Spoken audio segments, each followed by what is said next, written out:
When Ayla first disappeared, Ophelia lost her mind. Where could there be a mother capable of maintaining sanity in such a situation?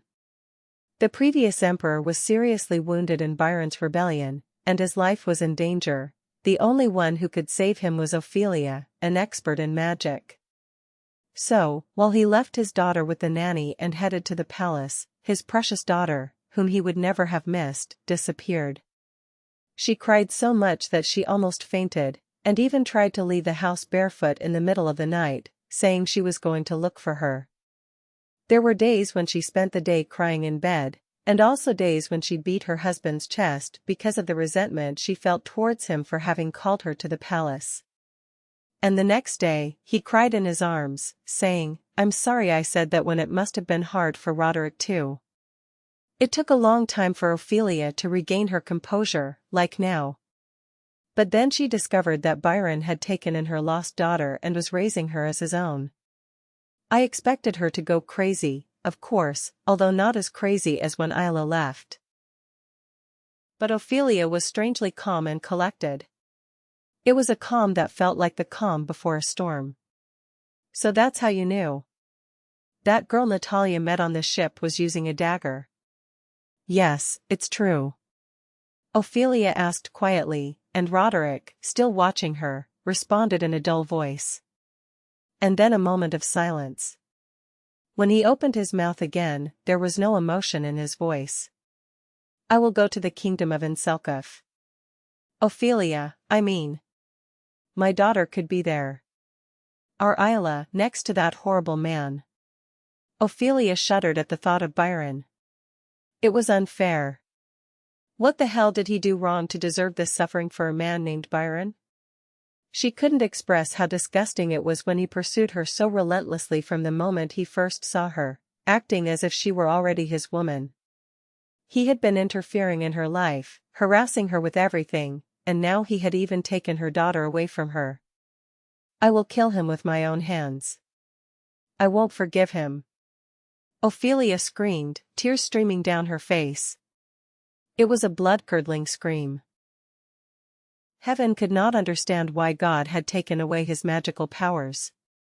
In the past, he could have engulfed Byron in flames with a snap of his fingers.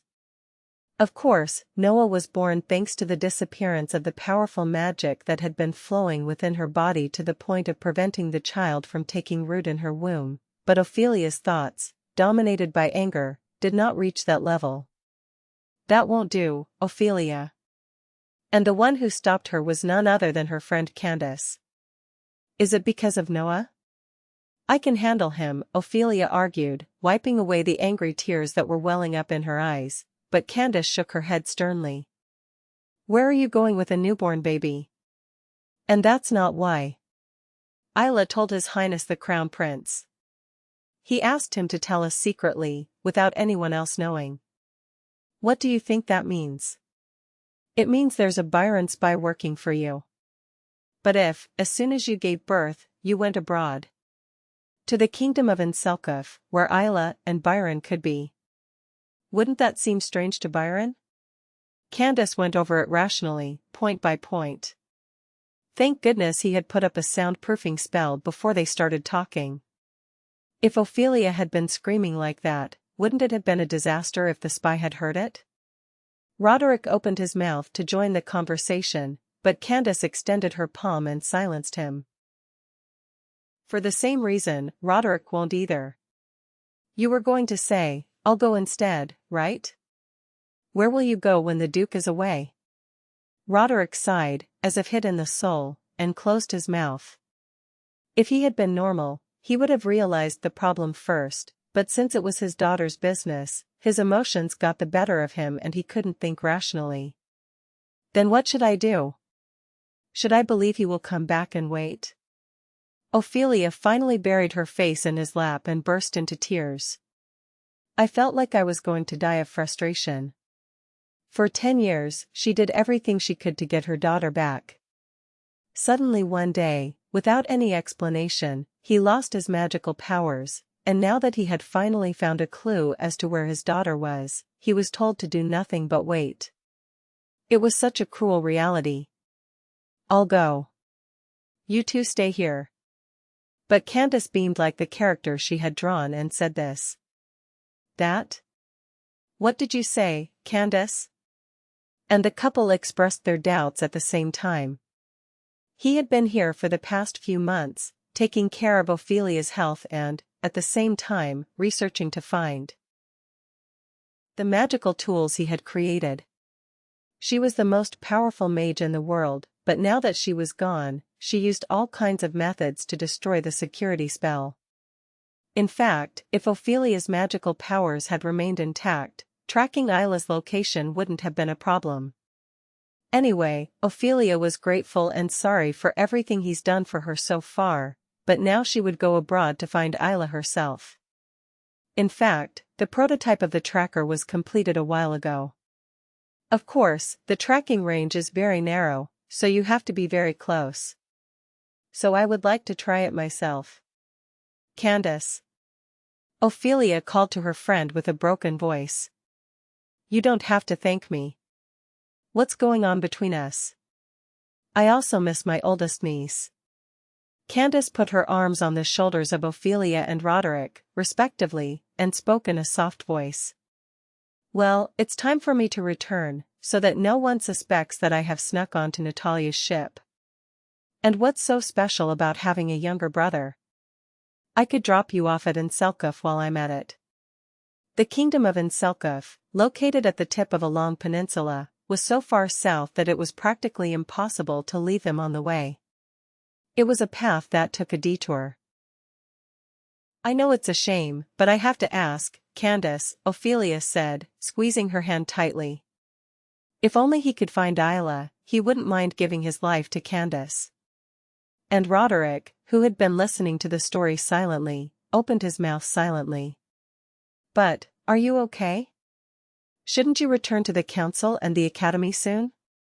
Since she had been gone for several months, it was evident that the Timora Republic was also waiting for Candace.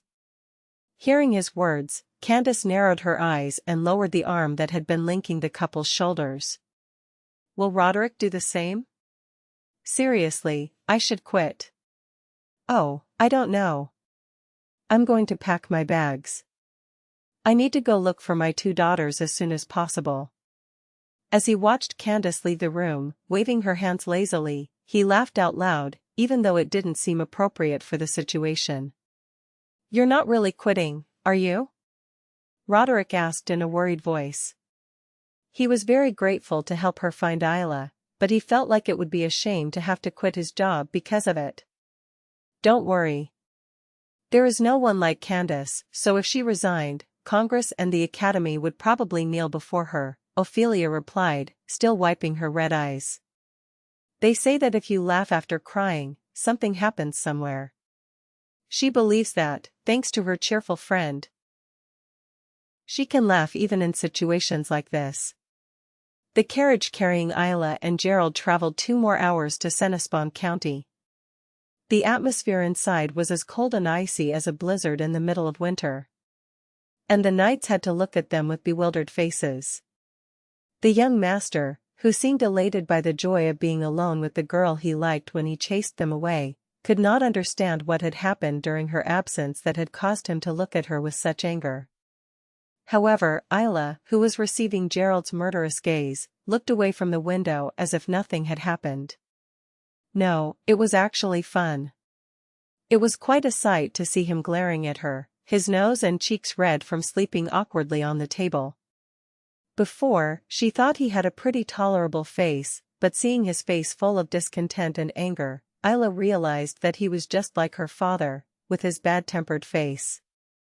What good will it do for someone like me to look at you like that?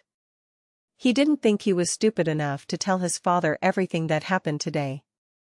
He knew perfectly well that he couldn't defeat Ayla by force, so he expressed his displeasure with a snort. It was ridiculous. In suffocating silence, the carriage arrived at the Count's mansion. As soon as it stopped, Gerald hurried down and, without even thinking about accompanying Ayla, walked alone towards the main building of the mansion. It was a really drastic change, considering that on the way out he was trying to hold her hand.